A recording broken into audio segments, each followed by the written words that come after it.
Today's ransomware attack on AIIMS represent a new chapter in our lives. Why? Because this is for the first time this ransomware attack has been targeted at the premier medical institution in India.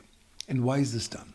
Because ultimately AIIMS, a system, has got all the sensitive personal data, being the health data of patients.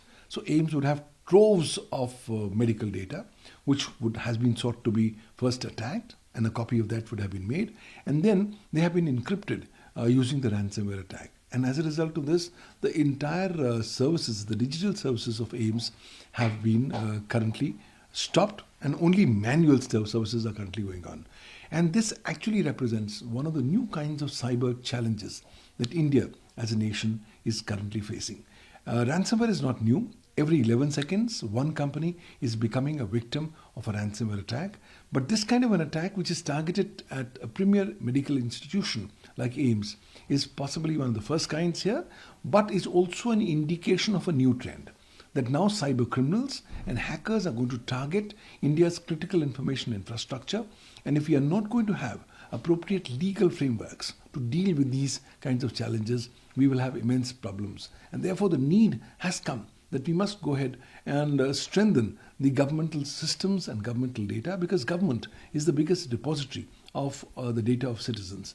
And if that data of citizens is going to be targeted by ransomware attacks, ultimately it will not just only affect the sovereignty, security and integrity of India, but more significantly would also go ahead and prejudicially impact the right to privacy of all the patients whose data has since gone.